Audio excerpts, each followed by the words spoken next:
நீங்கள் பார்த்துக் கொண்டிருப்பது உங்கள் விஜய். வெல்கம் டு நடந்தது என். அனைவருக்கும் கோபிநாத்தின் அன்பு வணக்கம். குழந்தைகளை மாடியிலிருந்து தூக்கி எறிந்து ஒரு நேர்த்திக்கடல், ஒரு பேரதிர்ச்சி திருவிழா. திருவள்ளூர் தொடங்கி சேலம் வரை கிராமம் கிராமமாக பரவிய ரத்த காட்டேரி பயம். ரத்த காட்டேரி இருக்கான்னு பேசுகிறாங்க.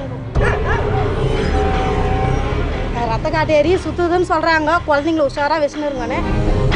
பதற்றத்தில் இருக்கும் கிராமங்களுக்கு ஒரு நேரடி விசிட். முன்னாடி மேலே போட்டு வந்துச்சு பார்த்தேன், கருப்பாயிட்டா ஏதோ தெரிஞ்சு. என்னை 2 பேர் ரவுடிகள் இழுத்து வெளியே கொண்டாந்து அடிக்க ஆரம்பிச்சிட்டாங்க. பொதுமக்கள் மற்றவங்கெல்லாம் பயந்துக்கிட்டு இருந்தாங்க. வெளி உலகத்தோட பெரிய அளவுக்கு பழக்க வழக்கம் இல்லாத ஒரு சாதாரண சின்ன கிராமத்துக்குள்ள புது ஆள் யாராவது உள்ள போனாலே கொஞ்சம் வித்தியாசமா பார்ப்பாங்க. அதுவும் ஒரு தொழிற்சாலை உள்ள வருது அல்லது ஒரு என்ஜிஓ காரங்க உள்ள வந்து இப்படி செய்யலாம் அப்படி செய்யலாம் அப்படின்னு சொன்னாலே கொஞ்சம் சந்தேகத்தோட தான் பார்ப்பாங்க.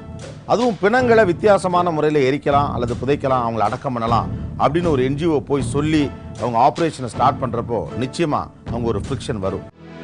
பொதுவாக மனுஷங்க இறந்து போனா ஒன்று புதைப்பாங்க, இல்லை எரிப்பாங்க. அபூர்வமாக காசி மாதிரியான இடங்களில் நதியில் பிணங்களை ஜலசமாதி ஆக்கிடுவாங்க.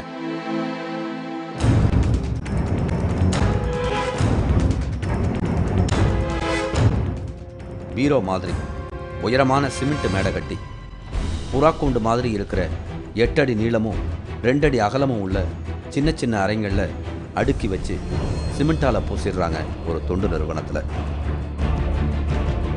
இது அந்த பகுதி மக்கள்கிட்ட அதிர்ச்சியையும் அதிருப்தியையும் சில சந்தேகங்களையும் ஏற்படுத்தியிருக்கு. காஞ்சிபுரத்தில் இருந்து 30 கிலோமீட்டர் தூரத்தில் இருக்கு பாலீஸ்வரம் கிராமம். இங்கே தான் இருக்கு அந்த தொண்டு நிறுவனம்.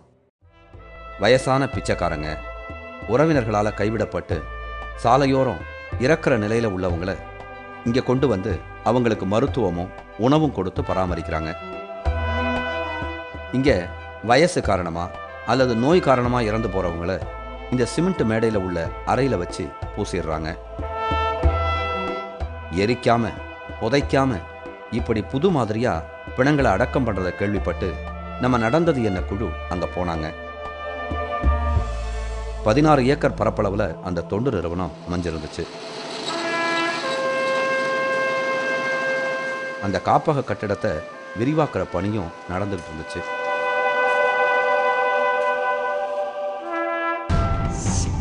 அந்த வினோத கல்லறைக்கு நம்ம அழைச்சிக்கிட்டு போய் அதில் பிணங்கள் எப்படி அடக்கம் பண்ணப்படுதுன்னு விவரிச்சாரு. இது 18 அறைகள் கொண்ட ஒரு வால்ட் சிஸ்டம். ஒவ்வொரு அறையும் 2.25 அடி அகலத்தில் 18 அடி ஆழத்துக்கு, இங்கே தரைமட்டத்திலிருந்து கீழே 18 அடி ஆழத்துக்கு இருக்கிறது. அந்த ஒவ்வொரு அறையும் மேலே வந்த உடனே 2 ஸ்லாப் வச்சுருக்கோம். டேப்பர்டாக கொஞ்சம் சாய்வாக இப்படி இருக்கும். அந்த ஸ்லாப் வச்சுட்டு அந்த ஸ்லாபினுடைய கடைசியில் ஒரு 2 அடிக்கு ஒரு ஓட்டை இருக்கும். அப்படி இருக்க யாராவது இறந்த உடனே வெறும் ஒரு ஒயிட் ஷீட்டில் பேக் பண்ணி, கஃபின் எல்லாம் ஒன்றும் கிடையாது, ஒரு ஒயிட் ஷீட்டில் பேக் பண்ணி நாங்கள் இதை திறப்போம். இந்த பூட்டை திறந்து இந்த கம்பியை நவுத்தி சுற்றில லேசாக தட்டினா இதெல்லாம் வந்துடும். இந்த கதவை எடுத்துடலாம். எடுத்த உடனே அந்த பாடி அங்கே வச்சுருவோம். வச்சுட்டு திரும்பவும் இதே மாதிரி ஸ்லாப் இதை வச்சு மூடிடுவோம். பின்னாடி 18 அடி பள்ளத்தில் பிணங்களோட எச்சங்கள் விழுந்து குவிகிற பகுதியோட வெளிப்பக்கத்துக்கு நம்மளை அழைச்சிக்கிட்டு போனார்.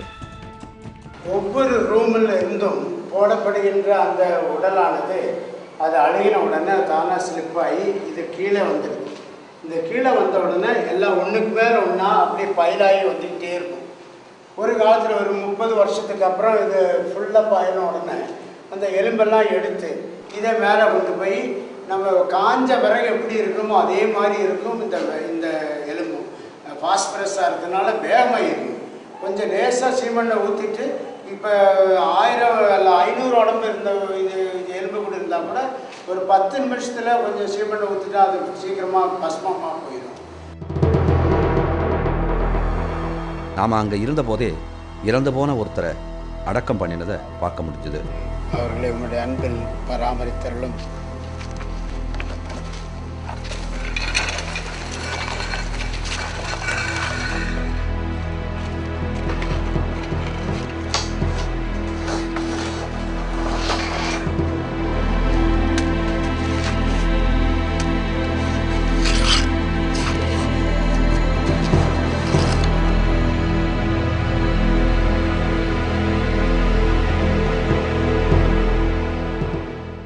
காஞ்சிபுரம் சுற்றி இருக்கக்கூடிய பெரிய ஹாஸ்பிட்டல்ஸில் மரண தருவாயில் இருக்கக்கூடிய அல்லது இன்னும் 2-3 நாள் அவர் இறந்துருவார் அப்படின்னு முடிவு பண்ணப்பட்டவங்கள இந்த ஹோமுக்கு தான் அனுப்பி வைக்கிறாங்க. அது மாதிரி ஆதரவற்ற சாகும் தருவாயில் இருக்கிறவரையும் இந்த ஹோமுக்கு தான் அனுப்பி வைக்கிறாங்க. இதை பார்க்கும்போது ரொம்ப கருணை உள்ளத்தோடு இந்த அமைப்பு செயல்படுது அப்படிங்கிற மாதிரி நமக்கு தோணினாலும் சம்பந்தப்பட்ட கிராமத்து மக்கள் சொல்லக்கூடிய குற்றச்சாட்டுகள் ரொம்ப அதிர்ச்சிகரமா இருக்கு.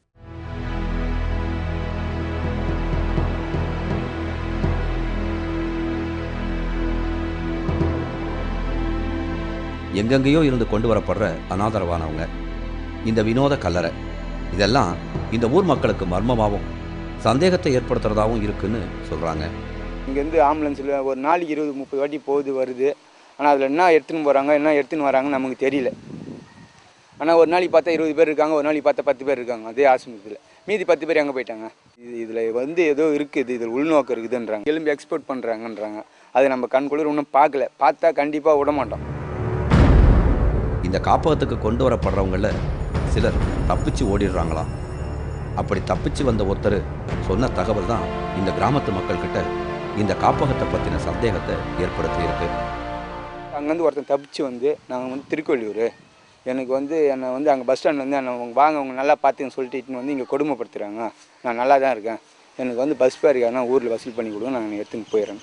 அதேமாதிரி ஊர் ஜனங்க வசூல் பண்ணி பஸ் பேர் கொடுத்தாங்க, எடுத்துன்னு வந்தாலும் நல்லபடியாக போயிட்டு. அந்த காலையில் அழுது, அம்மா நீங்கள் எனக்கு இந்த ஊரில் எனக்கு இது செஞ்சது போதும் அப்படின்னு சொல்லிட்டு அந்த கிளம்பி போயிட்டாரு. அதுக்கப்புறம் பிரச்சனை ஜாஸ்தி ஆகி போச்சுங்க.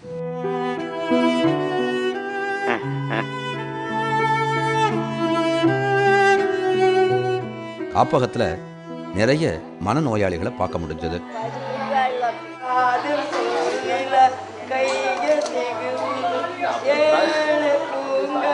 இப்படி மனநிலை பிறந்தவங்க தப்பிச்சு வந்தா அவங்க மூலம் தங்களுக்கு ஆபத்து நேரலாம்னு இவங்க அச்சப்படுறாங்க. அப்புறம் இவங்களுக்கு மர்மமாகவும் அச்சத்தை ஏற்படுத்துறதாகவும் இருக்கிறது இந்த வினோதமான கல்லறை. இந்த காப்பகத்துக்கு பக்கத்துல தான் இந்த கிராமத்துக்கு குடிநீர் ஆதாரமாக இருக்கிற ஏரி இருக்கு. சபத்தை மாடி மாதிரி போட்டு அதை ஒரு ரேக்காக வைக்கிறாங்க. அதில் எலும்பு செதை மொத்தம் கீழே பூமிக்கு போயிடுதான். உடம்புல இருக்கிற அந்த அழுக்கு மொத்தம் எங்கே போவோம்? பூமிக்கு போவோம். ஆனால் அவங்கள கேட்டாக்கா அதெல்லாம் ஒன்றுமே ஆகாது, நாங்கள் அந்த அளவுக்கு காங்கிரீட் போட்டு வச்சுருக்கோம், ஊறாது. ஆனால் கண்டிப்பாக ஊறுங்க. எந்த ஒரு காங்கிரீட் போட்டாலும் அது நாளடைவிலான ஊறும். பக்கத்தில் எங்களுக்கு அப்படி பக்கத்தில் ஏரியில் குடி தண்ணீர் கிணறு இருக்குது, அது பாதிக்கும். கிராமத்து மக்கள் நிறைய சந்தேகங்களையும் குற்றச்சாட்டுகளையும் எழுப்பினாலும் ஹோமம் நடத்துறவங்க எஸ்பி உள்ளிட்ட எல்லாருக்கிட்டையும் முறையாக பர்மிஷன் வாங்கி தான் இதை நடத்திக்கிட்டு இருக்கிறோம். இந்த மாதிரியாக மனித உடல்களை புதைக்கக்கூடிய முறை உலகத்தின் பல இடங்களில் பரவலாக இருக்கு அப்படின்னு ஒரு எக்ஸ்பிளனேஷன் கொடுக்குறாங்க. இது ஸ்பெயின், போர்ச்சுகல், சவுத் யூரோப்பியன் நாடுகளில், இட்டலி போன்ற நாடுகளில் இது பிரபலமாக நடைபெற்று கொண்ட ஒரு முறை. கேரளாவில் எல்லாம் ஒவ்வொரு கிராமத்திலையும் இப்பொழுது இதே மாதிரி முறையில் அடக்கம் செய்ய ஆரம்பிச்சிட்டாங்க. கேரளாவில் 2 மன்சூன் கிடைக்கிறதுனால, நிறைய மழை பெய்யறதுனால இந்த குழி நோண்டி புதைச்சிட்டோம்னா அந்த சுற்றில் உள்ள அந்த கிணறுல தண்ணி எல்லாம் பாதிக்கும். அந்த மாதிரி பாதிக்கக்கூடாதுன்றதுனால தான் இந்த மாதிரி அமைப்பு.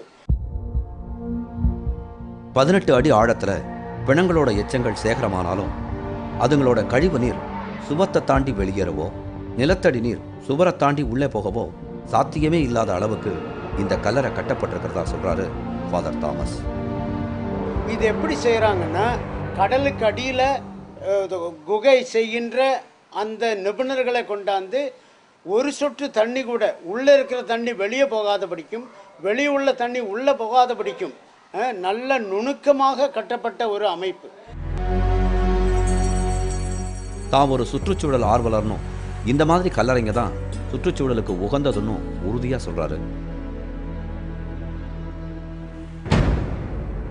பொதுமக்கள் கிட்ட இருந்து கிடைக்கிற நன்கொடையில் இந்த காப்பகத்தை நடத்துறதாகவும், சில சமூக விரோதிங்க பணத்தை, நிலத்தை அபகரிக்க இப்படி பொருளையை கிளப்பி விடுறாங்கன்னு சொல்றாரு ஃபாதர் தாமஸ். ஒரு சில தன்னலமுள்ள பொலிட்டீஷியன்ஸ் 1-2 பேர் சொந்த லாபத்துக்காக எங்களுடைய லேண்டு வேணும், எங்களுடைய பணம் வேணும் என்றதுக்காக எங்களை மிரட்டி இந்த இடத்தை பற்றிய அவதூறுகள் கூறிவிட்டார்கள். அக்கம் பக்கத்தில் உள்ள மக்கள்லாம் ஒரு சிலவங்க நம்புகிற மாதிரி, நாங்கள் ஸ்லோ பாய்சன் கொடுத்து இங்கே கொல்கிறோம், கொன்ன பிறகு எல்லாரையும் இந்த கல்லறையில் அடக்கி வச்சுருக்கிறோம் அந்த எலும்பை வெளிநாட்டுக்கு அனுப்புகிறோம் அப்படின்லாம் வதந்தி. எந்த சுயநலமும் இல்லாம கைவிடப்பட்ட பரிதாபத்துக்கு உரியவங்களுக்கு பாடுபடுற தன்னை சமீபத்தில் 2 நபர்கள் தாக்கியதாகவும் அதை ஊர் மக்கள் தடுக்கலன்னு வருத்தத்தோட சொன்னார் ஃபாதர் தாமஸ். என்னை 2 பேர் பெரிய ரவுடிகள் தண்ணி அடித்து ஃபுல் பூஸில் வண்டியை நிப்பாட்டி வண்டியினுடைய கிளாஸை உடச்சி என்னை இழுத்து வெளியே கொண்டாந்து அடிக்க ஆரம்பிச்சிட்டாங்க. ஏன்னு அடிக்கிறீங்கன்னு கேட்டால், ஏண்டா நீ லோ பாய்சன் கொடுத்து இந்த ஏழைகளை ஏமாற்றி கொண்டாந்து வச்சு கொன்னுட்டு எலும்பை வெளிநாட்டுக்கு அனுப்புறியாமே அப்படின்னு சொல்லி என்னை அடிச்சுக்கிட்டே இருந்தாங்க. ஆனால் பொதுமக்கள் யாரும் என்னை தடுத்து நிற்கவோ, ஒரு கிழவி மட்டும், ஒரு வயசான ஒரு கிழவி மட்டும் என்கிட்ட அங்கேருந்து சத்தம் போட்டுருச்சு, ஏன்டா பாவிகளை அவரை போட்டு அடிக்கிறீங்க, அவர் என்ன தான் தப்பு பண்ணார், நல்லது செய்கிற போட்டு அடிக்கிறீங்க அப்படின்னு ஒரே ஒரு குரல் தாங்க. மற்றவங்கெல்லாம் பயந்துக்கிட்டு இருந்தாங்க. காரணம் இவங்கெல்லாம் ரொம்ப தண்ணி போட்டு பெரிய ரவுடி செட்டு வந்து இது பண்ணாங்க. காரணம் நான் காசு கொடுக்கலன்னு. இவங்களுக்கு கொடுக்கறதுக்காக நான் பிச்சை எடுத்து காசு கொண்டு வரதில்லை. ஏழைகளுக்குள்ள பணம் அவங்களுக்கு மட்டும்தான் கொடுப்பேன். அப்புறம் இதே பற்றி நான் போலீஸில் கம்ப்ளைண்ட் கொடுத்தேன். அதை பற்றி போலீஸ் இதுவரைக்கும் என்ன ஆக்ஷன் எடுத்தாங்கன்னு எனக்கு தெரியாது. இந்த கல்லறையை சட்ட விதிகளுக்கு உட்பட்டு அரசு அதிகாரிகள்கிட்ட அனுமதி வாங்கித்தான் கட்டியிருக்கிறதா சொல்கிறாரு. டிஸ்ட்ரிக்ட் சோஷியல் வெல்ஃபேர் ஆஃபீஸருடைய அங்கீகாரத்தோடு தான் இந்த இடம் ஆரம்பிச்சிருக்கோம். இந்த கல்லறை எஸ்பியினுடைய அனுமதியோடு தான் பண்ணியிருக்கிறோம். எஸ்பி தகுந்த ஸ்டடி எல்லாம் பண்ணி ஓகே பண்ண பிறகு தான் இந்த இடத்துல அடக்கம் பண்ண ஆரம்பிச்சிருக்கிறோம். பாலீஸ்வரத்தோட பஞ்சாயத்து தலைவர் ஜெகதீசன். இவரும் அதிகாரிங்க தங்கக்கிட்ட இந்த கல்லறை பாதுகாப்பானதுதான் சொன்னதா சொல்கிறாரு. நான் டிஎஸ்பியில் எல்லோரையும் கொஞ்சம் விசாரித்ததில் எந்த பிரச்சனையும் இல்லைங்க, நீங்கள் எதுவும் பயப்படாதீங்க அப்படின்னு சொல்லிட்டு எனக்கு தனிப்பட்ட முறையில் ஃபோனில் இன்ஸ்ட்ரக்ஷன் பண்ணாங்க. ஃபோனில் பண்ணி சொன்னாங்க, நீங்கள் எதுவும் பயப்படாதீங்க, அதெல்லாம் நாங்கள் எல்லாமே பார்த்துட்டோன்னு சொல்லிட்டாங்க. அதே மாதிரி வருவாய்த்துறை தாசில்தார்லாம் எனக்கு நீங்கள் எதுவும் ஒன்றும் இல்லைங்க, நீங்கள் அது பயப்படுற மாதிரி அங்கே ஒன்றும் இல்லை, மக்களுக்கு நீங்கள் கொஞ்சம் எடுத்து சொல்லுங்கள் அப்படின்னு சொல்லியிருக்காரு. 5 அடி ஆழத்திலேயே நிலத்தடி நீர் இருக்கிற இந்த ஊரில் 18 அடி ஆழத்தில் நூற்றுக்கணக்கான பிணங்களோட எச்சங்கள் குவியற மாதிரி கட்டப்பட்ட இந்த கட்டடத்தை பற்றி இந்த ஊர் மக்களுக்கு இருக்கிற அச்சம் நியாயமானது தான். ஒரு குழு அமைச்சு இந்த பகுதி நிலத்தடி நீரை பரிசோதனை செஞ்சு இந்த கிராமத்து மக்களோட அச்சத்தையும் சந்தேகங்களையும் போக்க வேண்டியது இந்த காப்பகத்தோட கடமை. மைசூர் பக்கத்தில் ஒரு கிராமத்தில் HIV பேஷண்ட்ஸுக்குனே ஒரு ஹோம் உருவாக்குனாங்க, ஒரு NGO. அதுக்கு அந்த கிராமத்தில் பலத்த எதிர்ப்பு இருந்துச்சு. பல காரணங்கள் சொன்னாங்க.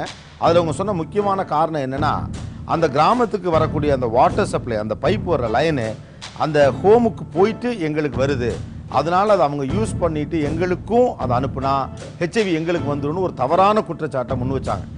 எதிர்ப்பை சமாளிக்க முடியாமல் சம்மந்தப்பட்ட அதிகாரிகள் கடைசியில் 2 கனெக்ஷனாக அதை மாற்றினாங்க.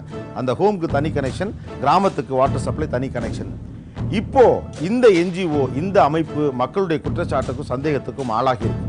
இவங்க மக்கள் கிட்ட தாங்கள் உண்மையானவர்கள் அப்படின்னு நிரூபிக்க வேண்டிய கட்டாயத்தில் இருக்காங்க.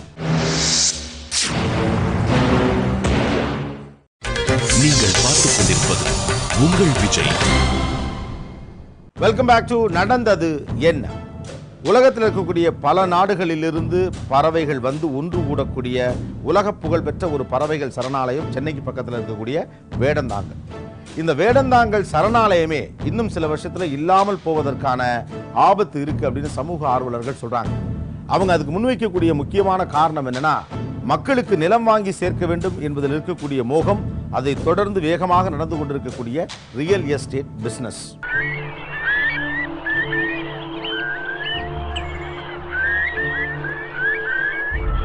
உலகின் பல நாடுகள்ல இருந்து வர பறவைகளுக்கு சரணாலயமா இயற்கையின் அழகு கெடாம இருந்த வேடந்தாங்கல் இப்ப பெருகி வரும் ரியல் எஸ்டேட் தொழிலால பாதிப்புக்குள்ளாகுது.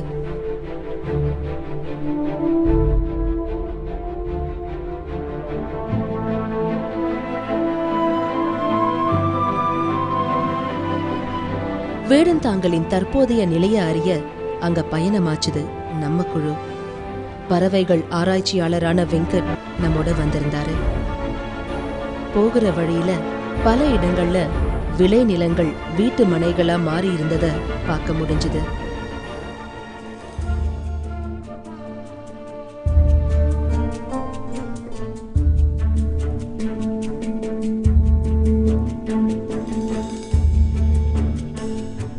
பறவைகள் வந்து தங்கறதுக்கு ஏற்ற நீர்க்கடம்பு மரங்களை வனத்துறை இங்க நட்டு வளர்த்திருக்காங்க. அரசோட பராமரிப்பும் வேடந்தாங்கல் பகுதி மக்களோட ஒத்துழைப்பும் பறவைகள் பல்லாயிரக்கணக்கில் வந்து தங்கறதுக்கான வசதியான குடியிருப்பா வேடந்தாங்கலை மாற்றி இருக்கு. இப்போ ஒரு ஆரன் சவுண்டெல்லாம் கேட்கக்கூடாது, பேர்ட்ஸுக்கு தொந்தரவு எதுவும் இருக்காமல் 5 கிலோமீட்டர்ஸுக்கு எஸ்டேட்டோ எதுவும் இருக்கக்கூடாது. இப்போ அந்த பறவைகள் வந்து இருக்கிற இடம், அதாவது கூடு கட்டுறதுக்கு தேவையான வசதிகள் இருக்கணும், சாப்பிட்றதுக்கு உணவு தேவை, குஞ்சுகளுக்கு உணவு தேவை, அதோட முக்கியமாக ப்ரொடெக்ஷன், ஹியூமன் இன்டர்ஃபரன்ஸ் வந்து ரொம்ப குறைவாக இருக்கணும். இவ்வளோ காலமாக இந்த வில்லேஜஸ் வந்து இதை பாதுகாத்துட்டு தான் வந்தாங்க. ஏன்னா வில்லேஜஸ்க்கும் இதனால் வந்து ஒரு பெரிய நன்மையும் இருக்குது. ஏன்னாக்கா இந்த பறவைகள் எச்சம் வந்து இந்த வேடந்தாங்கல் ஏரியில் தான் விழுது. அந்த ஏரி வந்து நீர் வந்து இதனால் வந்து ஃபெர்டிலைசர் வாட்டர் ஆகி இந்த வயல்வெளிக்கெல்லாம் போகிறதுனால பெரிய அளவில் மகசூலும் அதிகரிக்குது. பறவைகளுக்கும் மக்களுக்குமான சுமூக உறவு இப்போ பெரிய அளவில் பாதிக்கப்பட்டிருக்கு. இப்போது ரியல் எஸ்டேட் டெவலப்மெண்ட் இருக்கிறதுனால பறவைங்களுக்கு பாதிப்பு வருமா? வேடந்தாங்கல் சுற்றி ரியல் எஸ்டேட் வீட்டு மனைகள் கட்ட ஆரம்பிச்சிட்டாங்க. இது வந்து இங்கே இருக்கிற பறவைகளோட ஃபீடிங் ஹேபிட் வந்து குறைக்கிறது. முன்னாடி வந்து வயக்காடுகள்லாம் இருந்துச்சு, இங்கே வந்து கிளாசி ஐபிஸ் வகை அத்தனையும் வந்து இங்கே தான் ஃபீட் பண்ணிகிட்ருக்கோம், சுற்றி இருக்கிற வயல்களில் தான். முன்னாடி நான் இங்கே வந்து பறவைகள் சரணாலயத்துக்கு வந்துச்சு. இந்த சரணாலயத்தில் இருக்கிற மரங்கள் ஃபுல்லாக பறவைகளாக இருக்கும். இப்போ வந்து பறவைகள் ரொம்ப குறைஞ்சி போயிருக்குது, நீங்கள் பார்த்தாலுமே தெரியும். அதாவது ஏறக்குறைய ஒரு 10 வருஷத்துக்கு முன்னாடி வந்த பறவைகளில் ஒரு 1/5 ஆர் 1/4 தான் இப்போ வர்றதா நான் நினைக்கிறேன். காரணம் என்னென்னா, முன்னாடிலாம் அந்த மரங்கள் ஃபுல்லாகவே வெறும் பறவைகள் அதோட குஞ்சுகளாக தான் இருக்கும். இப்போ நிறைய மரங்கள் தெரியுது, பறவைகள் குறைஞ்சி. வேடந்தாங்கலை சுற்றிய பகுதிகளில் மனித குடியிருப்புகள் அதிகரிச்சா பல தலைமுறைகளா இங்க வந்து போற இந்த பறவைகள் வரத்து எதிர்காலத்துல இல்லாமலே போகும்னு வருத்தப்படுறாங்க சுற்றுச்சூழல் ஆர்வலர்கள். சுற்றி இது பார்த்தீங்க, இப்போ நீங்கள் கேட்டிருக்கலாம், நிறைய கம்பெனிஸ் வேறு சுற்றி வர்றது. கம்பெனிஸ் வர்றச்சு என்னென்னா அதோட சத்தங்கள், சவுண்ட் பொல்யூஷன். ஷாப்ஸ் நிறைய வரும், ஈவன் மால்ஸே கூட வரலாம் இங்கே. ஸோ இந்த மாதிரி மனிதர்களுடைய எண்ணிக்கை அதிகமாகும்போது சத்தம் வரும், குப்பை வரும், எல்லாமே வரும். வேடந்தாங்கல் பறவைகள் சரணாலயம் என்பது வைல்ட் லைஃப் ப்ரொடெக்ஷன் ஆக்ட், வனவிலங்குகள் பாதுகாப்பு சட்டம் 1972க்கு கீழே ஒரு பாதுகாக்கப்பட்ட பகுதியாகும். ரீசெண்ட் டேஸில் பார்த்தீங்கன்னா அது சுற்றி வட்டாரத்தில் இருக்கக்கூடிய ஏரியாவில் லார்ஜ் ஸ்கேலில் வந்து ரியல் எஸ்டேட் பீப்புள் விளைநிலங்கள்லாம் வந்து பிளாட்ஸாக மாற்றிட்டு வர்றாங்க. இந்த பிளாட்ஸாக மாற்றுறதுக்கு அவங்க directorate of town and country planning அத்தாரிட்டிகிட்ட இருந்து எந்த விதமான பர்மிஷனும், ஃபாரஸ்ட் டிபார்ட்மெண்ட்டில் இருந்து நோ அப்ஜெக்ஷன் எதுவுமே வாங்காமல் லோக்கல் பஞ்சாயத்து பீப்புள்கிட்ட இருந்து ஒரு ப்ரொசீடிங்ஸ் ஒன்று போட்டுட்டு அந்த ஒரு நம்பரை வாங்கி இதெல்லாம் அப்ரூவ்டு பிளாட்ஸ் அப்படின்னு சொல்லி பயங்கரமாக அட்வர்டைஸ்மெண்ட் பண்ணிக்கிட்டு இருக்காங்க. பல திசைகள்ல இருந்தோ வந்து முட்டையிட்டு குஞ்சு பொறிச்சு தன் சந்ததிகளோட திரும்பி போற இந்த பறவைகளை பாதுகாக்கணும். அதுக்காக அரசு உரிய நடவடிக்கைகளை எடுக்கணுங்கிறது பலரோட கோரிக்கைகளாகவும் இருக்கு. பிப்ரவரி 2012 மத்திய அரசாங்கம் வந்து நேஷ்னல் பார்க் மற்றும் சாங்சுரி இதை சுற்றி இருக்கக்கூடிய ஏரியா ஒரு 10 கிலோமீட்டர் ஏரியா வந்து நோ டெவலப்மெண்ட் ஜோனா ஒவ்வொரு மாநிலமும் அறிவிக்க வேண்டும் அப்படின்னு ஒரு நோட்டிஃபிகேஷன் கொடுத்துருக்காங்க.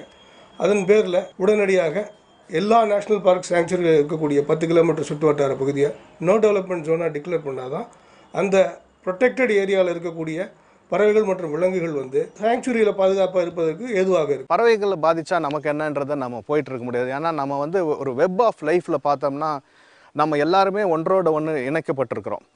இன்றைக்கு பறவைக்கு ஏற்படுற ஒரு பாதிப்பு நாளைக்கு மனிதர்களாகிய நமக்கும் வரும். இதை மனசில் கொண்டு தான் நம்ம வந்து டெவலப்மெண்ட்டுன்றத ஒரு கண்ணோட்டத்தை நம்ம மாற்ற வேண்டிய ஒரு சூழலில் இருக்கும். ரியல் எஸ்டேட் பெருக்கத்தால பறவைகள் வரத்து குறையுங்கிற சுற்றுச்சூழல் ஆர்வலர்களின் அச்சத்தை வேடந்தாங்கலை பராமரிக்கிற வனத்துறையினர்கிட்ட நாம தெரிவிச்சோம். அரசாங்கம் வரையறுத்திருக்கிற பகுதிகளுக்கு உள்ள இந்த ரியல் எஸ்டேட் தொழில் நடக்கல. அப்படி நடந்தா நாங்க நடவடிக்கை எடுப்போம்னு வனத்துறை சார்பா சொல்றாங்க.